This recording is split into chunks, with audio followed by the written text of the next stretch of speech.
Tēnā koutou, tēnā koutou, tēnā koutou katoa. I'm Kevin Clements, the chair of the Baxter Trust, and this is the 5th Baxter Memorial Lecture. And I'll introduce our guest speaker in a moment. Just to let you know that the Baxter Trust has a number of different objectives. One of the objectives, which you will have seen rolling on behind us here, is that we wish to develop and have got now planning permission to develop a memorial to not only Archibald Baxter, but all the conscientious objectors in New Zealand's history, all those who were willing to disobey authority in response to the dictates of their conscience. And that memorial is as soon as we've got the $500,000, we'll be moving on that. Our other objective is to make sure that we have lectures like this that inform people about war and peace and justice issues. The third is to make sure that we're engaged in peace education with high schools and with others.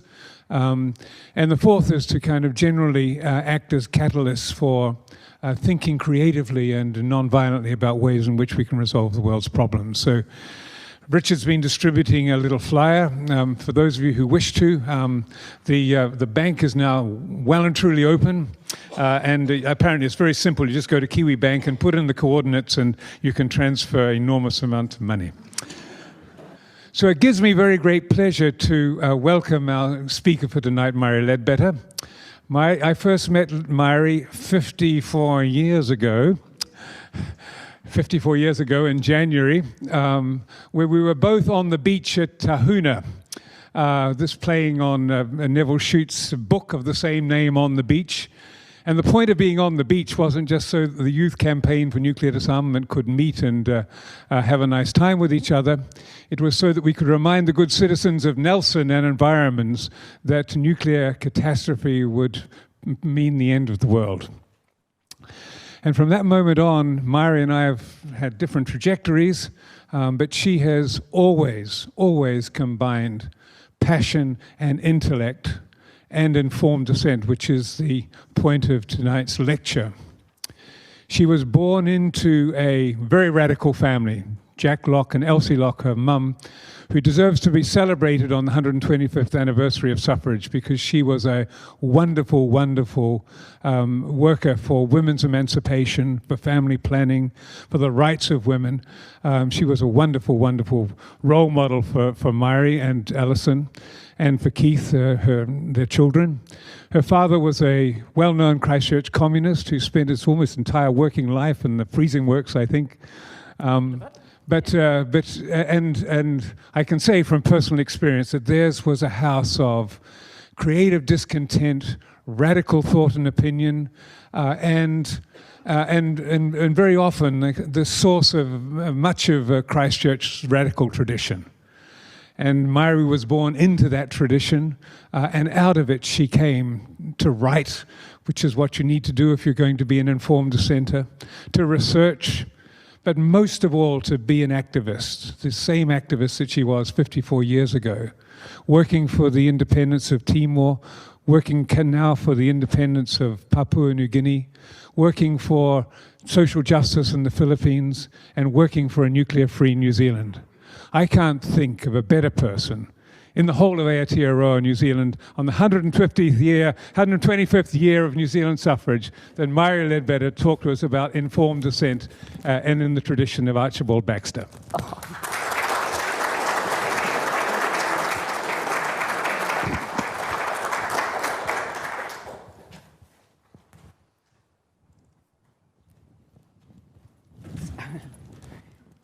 Kia ora, everybody, and Kevin, thank you for those fulsome words, my goodness.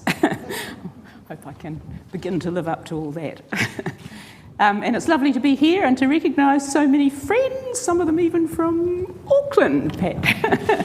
And yeah, lots of friends from all different parts of my life, and of course it's great to have my son Tim here as well. Okay, so what I want to say first of all is, of course, it is a huge honour to speak in the memory of Archibald Baxter. To me, he's an inspirational peacemaker whose dedication, of course, was tested in ways that most of us find very hard to even imagine.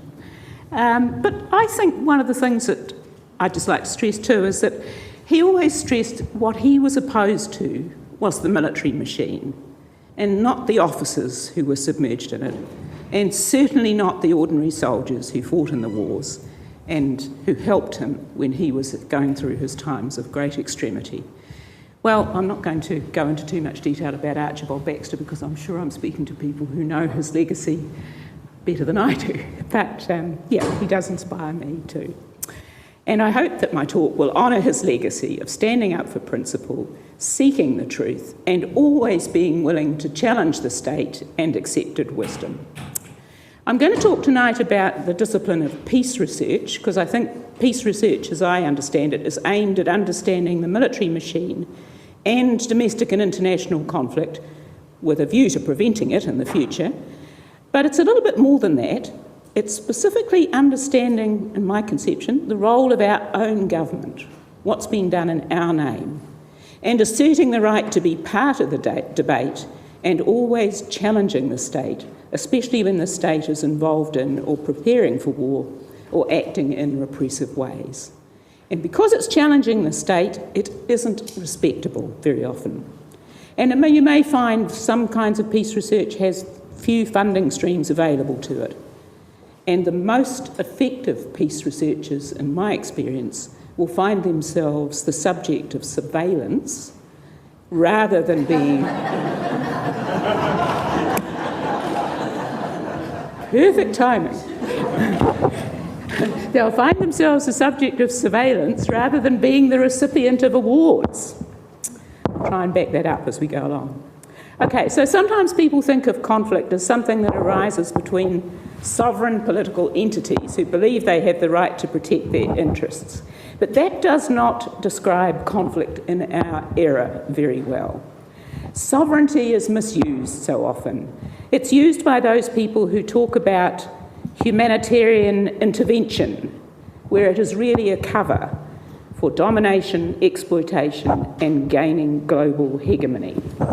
And to me, perhaps the most outstanding example of that is a very well-known quote from the time of the Vietnam War from Peter Arnett, a journalist who quoted this from a military man.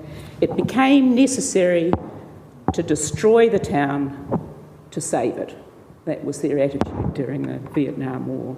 So that what really counted was not, was supporting the sovereignty, if you like, of the US-backed Nguyen Van Thieu regime in Vietnam.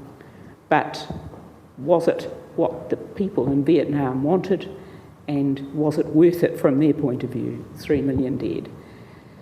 Okay, so in our time, of course, we have the so-called war on terror, and it's provided cover to conduct bombing and drone attacks against civilians in so-called sovereign Afghanistan, Yemen, Libya, right at this present time. So when you talk about sovereignty, there's a lot of fishhooks. Another one is, of course, Indonesia claims sovereignty over West Papua, and that's our government's current position. Indonesia is sovereign over West Papua, but West Papua was incorporated against the will of its people, and it's against UN customary law, which protects the right to self-determination. So what about the sovereign rights of the West Papuan people? And what about the rights of the people in Chinese territories, such as Tibet and the Uyghur territories? And of course, if we even think about our own country, in Aotearoa, sovereignty has to be at least shared, doesn't it? Because we are partners to the treaty, and we owe tribal rangatiratanga to the Maori people. Excuse me, Maori. Sorry. Yep, doing the wrong thing. Your mic's rubbing or banging on something. Where's it got to? Where is your mic gone? Aha. You warned me of that, sorry. If you hear that noise again, just make sure it comes out. Okay, thank you, sorry. Okay, so national sovereignty is also fatally compromised by our membership of military and intelligence sharing alliances, where vital information is shared and acted on by secretive elites and never shared with the ordinary public. And I think, to me, the prime example of that is the Five Eyes intelligence sharing network, or the United Kingdom USA agreement, UK-USA. We've known about this agreement for decades, but it was actually only declassified in 2010. So I can only show you that slide tonight, and the following one, which actually shows the signatories in this last 8 years or so. But it's been around since 1946, and it's a very powerful and significant agreement. It's signed, incidentally, it's interesting when you actually look at it, it's signed by people you've never heard of because they were military officials of the time, Colonel Patrick Marr Johnson and Lieutenant General Hoyt Vandenberg, respectively.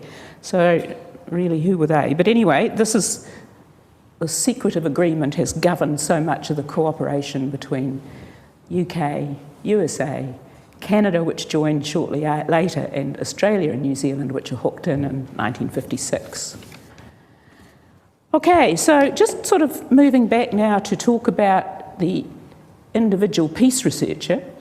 The determination to know is at its basis of an appeal to democratic fundamentals, or if you like, it's the people who are sovereign. We only delegate power to Parliament, and the checks and balances that we should be thinking about don't only apply, of course, at election time. They should always be on our mind. So I'm going to just talk just a little bit about, because it's the Archibald Baxter lecture, I'm going to talk just a little bit about conscientious objectors in World War II. I think they were in this tradition. The Christian Pacifist Society was formed in 1936.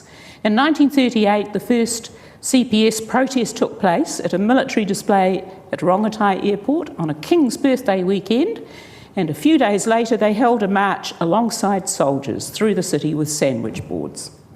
Of course, you know about this person, not a terribly good photo of him, this is Ormond Burton. He was a regular in many forums in Wellington in the Basin Reserve. And he was both determined to bear witness and willing to take whatever came to stand up for his beliefs. So on the very eve of war, Ormond Burton and two others, Neil Trail and Michael Young, spoke out in Parliament grounds, and that got them brought before a magistrate and charged with obstructing the police and opposing military recruiting. And of course, you'll know this history, they were in and out of prison thereafter. It's common to quote the words of Michael Joseph Savage on the outbreak of war, the great ringing words, "We range ourselves without fear beside Britain, where she goes we go, where she stands we stand." I found it interesting when I read a great book, which I hope many of you will look at, by Stephen Eldred Gregg, his book Phony Wars, where he critiques the Second World War, as he has previously critiqued the First World War. And he actually said it wasn't Savage who wrote those words, it was another cabinet minister called Cornish. But despite those words, and despite that sort of, intense patriotism that they reflect, the government prior to the outbreak of war had quite a strong anti-militarist stand in those pre-war years. And Savage himself was a strong supporter of the League of Nations. And some of the foreign policy stands in the immediate pre-war years, New Zealand was willing to impose sanctions against Italy when it attacked Ethiopia. Savage himself criticised Britain for weakening the League of Nations. They had some sympathy for the Republican cause in Spain. They were uneasy about Chamberlain's appeasement. So they weren't just sort of total where Britain goes, she goes, pre-war. And even after the declaration of war, Fraser tried to get a statement of the war aims from Britain, but didn't succeed, presumably. So I just, it's just a little thing to put that aside, what actually happened once the war was announced.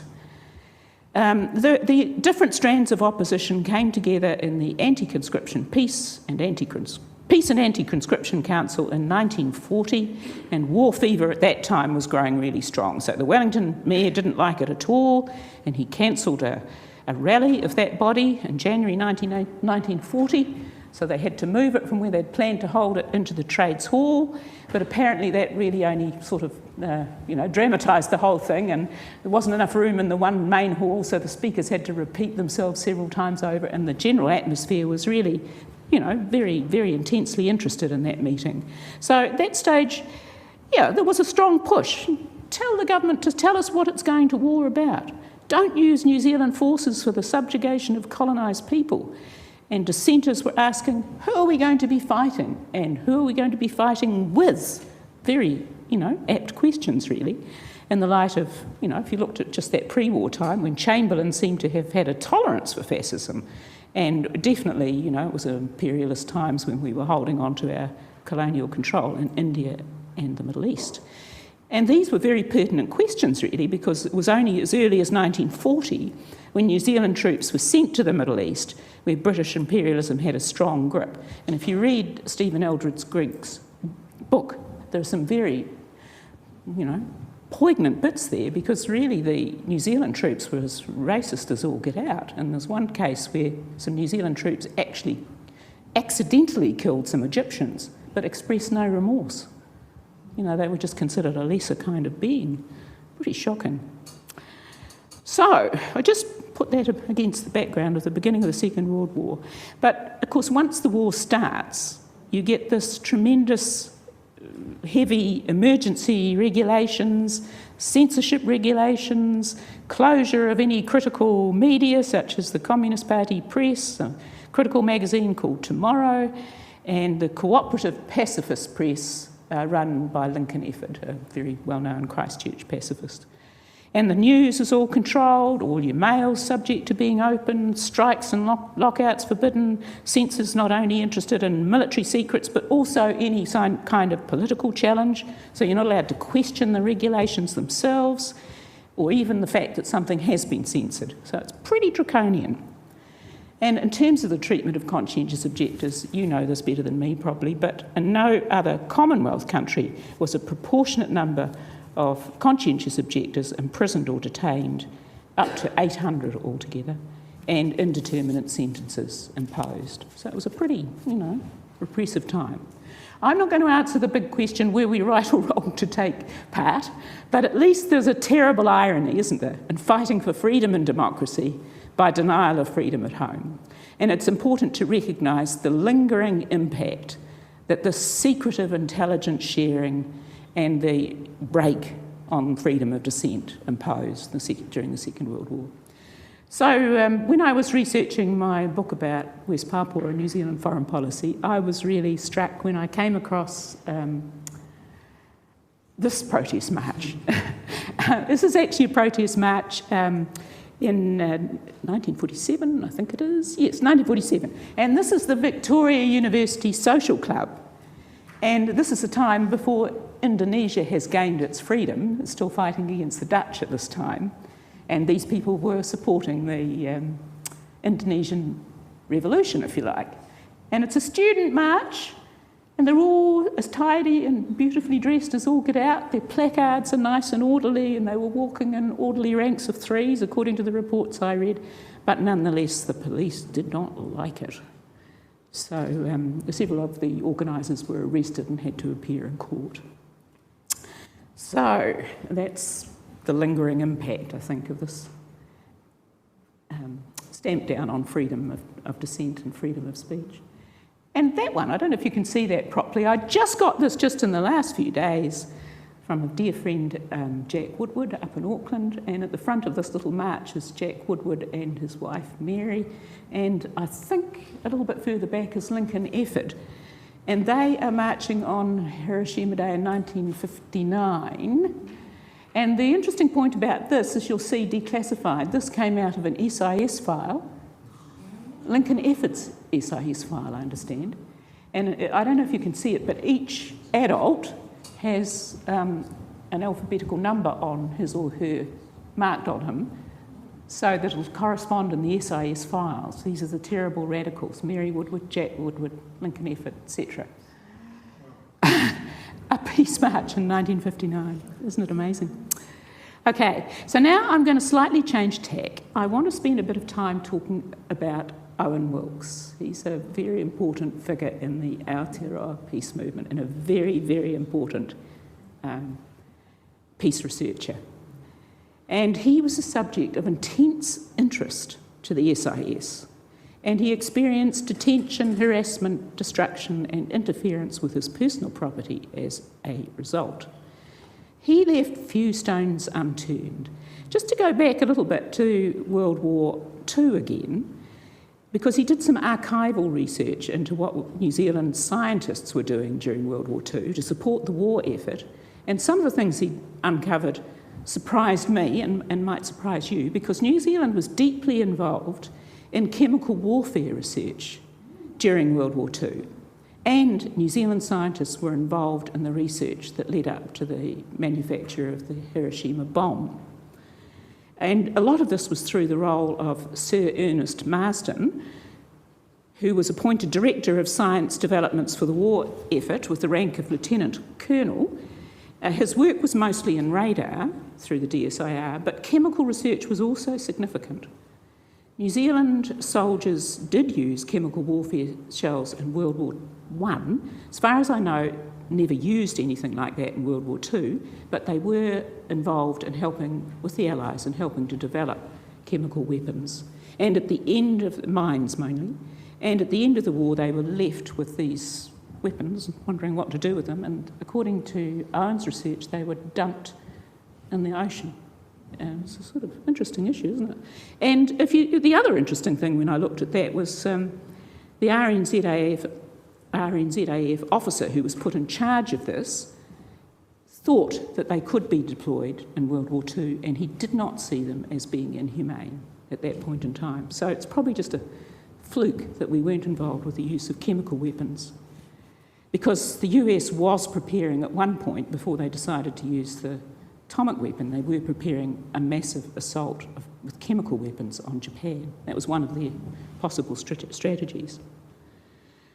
So Marsden also learnt about the US-British Manhattan Project, which worked on the atomic bomb, and he was dead keen to help, so he found some scientists who had the right skills, and they were sent to the United States and I think Canada as well, subject to security vetting and all that kind of thing.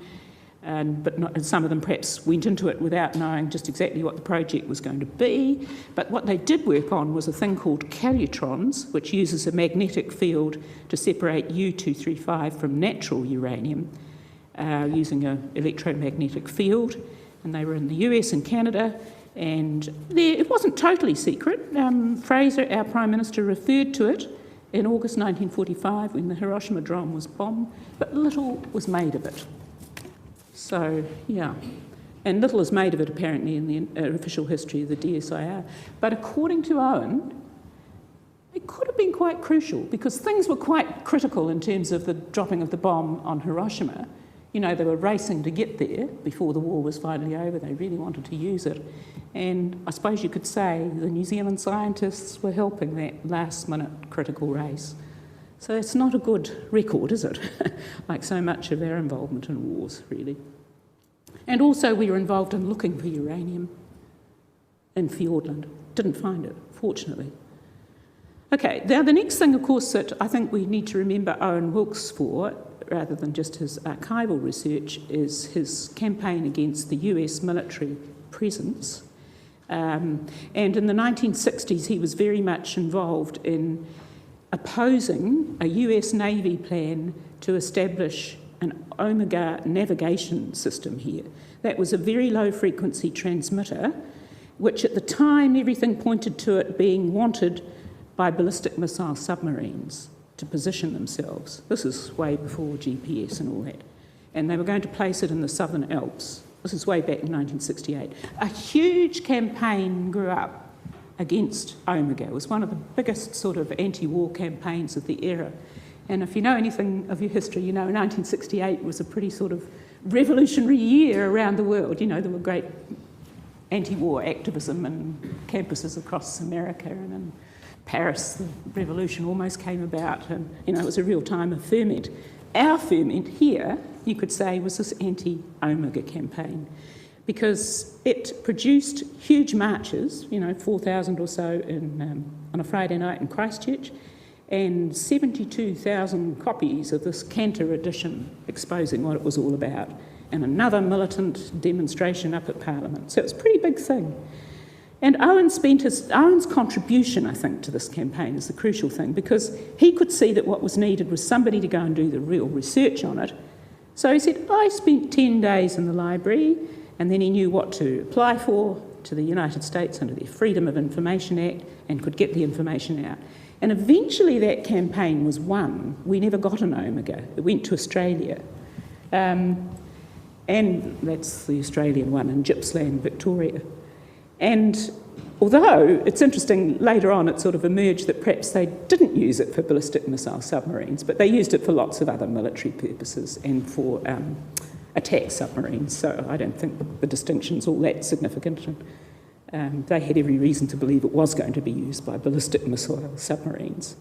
And that stayed in use until 1997 in conjunction with 7 other similar transmitting stations. Not a terribly good photo because this was, I think it was the tallest tower in the southern hemisphere, so whoever took this photo had trouble getting it all in, but it was quite an impressive thing. Yeah, so Owen's take on why it succeeded was because of that really good information that the campaign had, and they could defeat the government at every turn because of their better information. And that went on to a whole string of different campaigns. I better speed up a bit here, not go into them in too much detail. There was Longbank and Woodburn, which was a nuclear scorekeeper.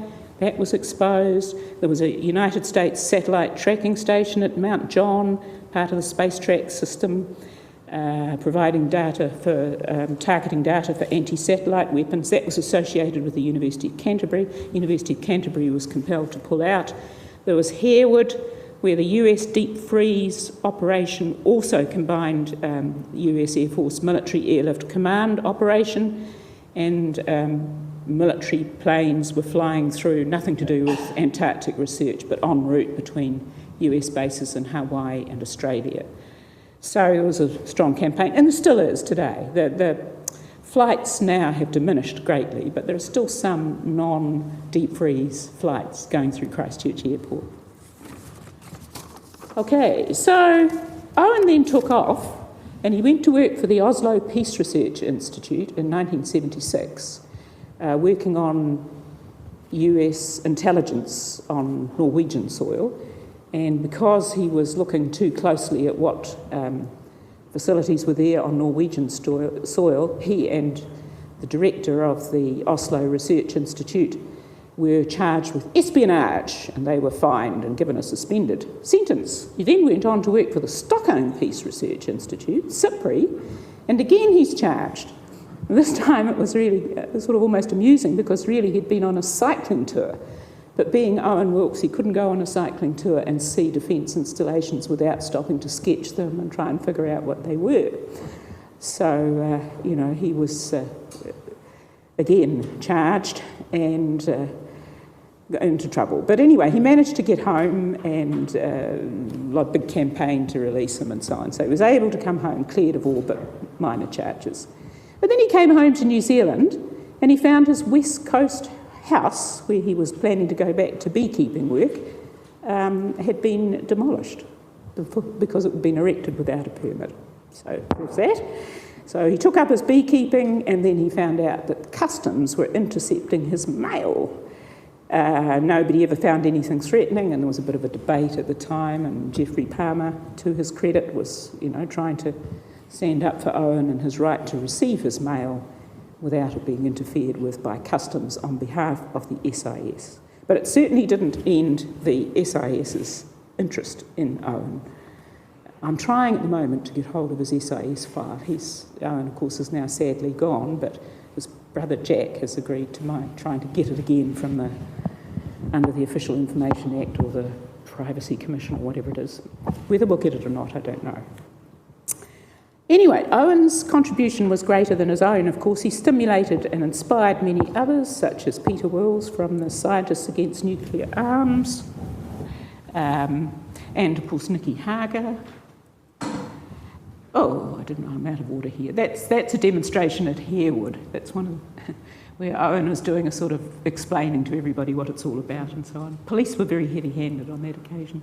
Oh, so that's another person, that's Bob White. He was the one who carefully followed all the Christchurch flights to see which ones were actually going down to the Antarctic and which ones weren't, kept tracking them all the time, so we knew what was going on there.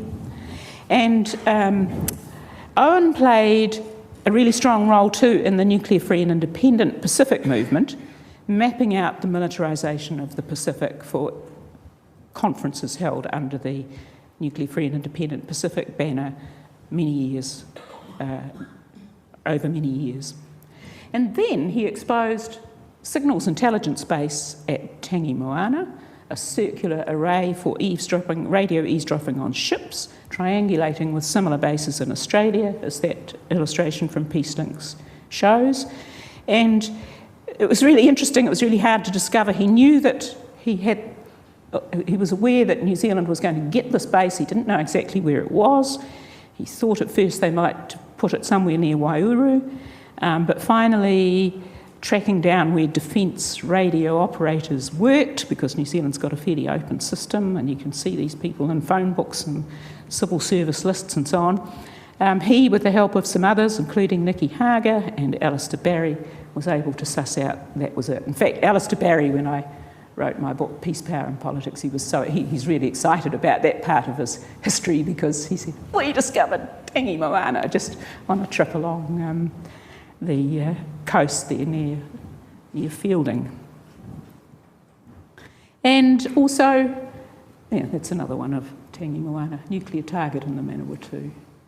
And also Black Birch, a naval observatory funded by the United States, needed for mapping the stars with the accuracy needed for missile guidance. So that's Marshall at the time saying, Russell Marshall, what have we got to worry about? Why are they getting concerned about it? But we were. It was quite a focus of peace movement activism at that time. And again, Peter Wills, just by chance, he happened to be working in Washington and he came across a planning hearing for an apartment building, and the objection came in from the US Department of Defence because the apartment building would block the parallel observatory in Washington, which was combined with the Black Birch one. And then, of course, getting right... Oh, yes, do you like that one? The road to nuclear hell is paved with scientific intentions. That was one of the slogans on Black Birch. Okay, getting right up to Waihopai now. I think this is something to be proud of. Waihopai is such a significant part of our contribution now to US intelligence and the Five Eyes network. But we were aware that Waihopai had a sinister side to it before it was even built. So the protest to Waihopai began even before it was built. And that's because of the wonderful research of people like Owen Wilkes. So we were sort of really ahead of the game, I think, at that time. And we know that now that Waihopai is part of the Echelon system, worldwide signals intelligence detection run by the UK-USA agreement, or the Five Eyes, through the GCSB, the parent agency of Waihopai. And New Zealand, according to what we hear from people like Edward Snowden, our contribution to signals intelligence is disproportionate to our size. And it means, of course, that we are potentially implicated in the war on terror. Because where does this intelligence go? Back to the American National Security Agency, NSA, and since 2009, we know, again, with the help of people like Edward Snowden, that it is what they call full take collection. So we don't have any say over what gets passed on. And we know that the information has been used against our friends, our trading partners, and our neighbours, right down to an anti-corruption campaigner in the Solomon Islands. Snowden told us that they've been using X-Key Store since 2009, way of filtering out the intelligence, political intelligence that they want. And it could potentially be used, it's always very hard to track these things down exactly, but it could potentially be used for helping to identify targets for drone attacks using data from people's cell phones. But we protest. Even as recently as 2003, of course, we were protesting against the GCSB and its extension of powers to cover New Zealanders as well. So I just want to go on finally and say, yes, we really need people like Owen Wilkes who seem to be able to suss things out before they even hit us, and research is so vital. But can we find out things without using whistleblowers, without using these really skillful researchers? Can we use the Official Information Act? We should be able to, shouldn't we? Because that's what it was set up for. with these high ideals of every government department being accountable, all information is open unless there's strong reasons for withholding it. Those are all the things that were said about the Official Information Act. But unfortunately, and this is where I get unstuck all the time, there's one area in the Official Information Act which says, I'll just give this little quote from Danks, Alan Danks, who was proponent of the OIA in the first place. One general area for which it is generally accepted that protection is needed can be collectively described under national interests. It includes such fields as security, defence and international relations. We consider that the maintenance of law and order and the substantial economic interests of New Zealand also merit assurances of protection so that the government can operate in the best interests of the public as a whole. So it sounds all very nice, doesn't it? But what will prejudice our international relations? Who decides what our national interest is? Is it the Ministry of Foreign Affairs and Trade? And is it the Ombudsman? Because they think, this is where I get angry, definitely they think, it is in our national interest to protect the sensitivities of Indonesia. So when I asked for a document under the Official Information Act, interested to know what our diplomats saw and found out when they went to visit West Papua, what did they find out about the human rights situation? What did they find out about security forces, impunity and things like that? I get a report back which has those key things blanked out, redacted. So there might just be a little heading so I can guess that they discussed that area, but I don't know what they said. And then I go to the Ombudsman and he said, no, Section 6C protects the government's international relations, protects Indonesia's sensitivities, that's what that means. So I'm not very happy with the Official Information Act and the way the Ombudsman is treating his role with regard to the Official Information Act. Okay, so what I want to just finish off with is I think we are lacking at the moment, and I don't know how we're going to put it right, but I'll just put it out there. We are not watching our increasingly close relations with UN's defence strategies. We signed a thing called the Washington Declaration in 2012, and full intelligence ties were restored even earlier, full intelligence ties with the US. See, we think we've got this cut off, don't we? Since we went nuclear free, we think we're at a distance. But I don't think that's real any longer. We restored full intelligence ties in 2009, and, you know, Helen Clark committed us to troops to Afghanistan during her period. And WikiLeaks government documents, you can see New Zealand government documents released by WikiLeaks, you can see them commenting very approvingly about Helen Clark and how she strenuously avoids saying anything critical about US relations. She put key people in positions favourable to the US, such as, the GCSB director and SIS directors, Warren Tucker and Bruce Ferguson. They were both people that the US was very happy with. And what happened just this week under the current government, we renewed our deployment commitment to Iraq. Earlier we extended our commitment to Afghanistan. We have bought new planes, P-8A Poseidons, you know, surveillance planes for going off and working with our allies. They're not for defending New Zealand. 2.3 billion, or 2.39 billion I read in the Herald yesterday on the Poseidons. What could we do with that for real security? Housing, kids, poverty, 2.3 billion. And we're still involved in exercises with a counterinsurgency nature. One down in the South Island you might have known about called Southern Katipo, back in October, November. Anyone who lives from the Nelson area probably knew about them because they went right across Nelson, Marlborough, the West Coast, where we're practising against a fictional South Pacific nation, restoring law and order, so to speak, and doing all kinds of role-playing. Well, if there was a conflict in the Pacific, would we be a good person to have on side? What would we be supporting? I mean, the tragedy to me is, when I look at the Pacific, there's so much we could do that doesn't involve anything military, and we blinking well don't do it, you know. I mean, I've worked on East Timor, trying to get our government to take a stand and raise it at the UN. All those years that Indonesia was occupying East Timor, we would not stand up for them.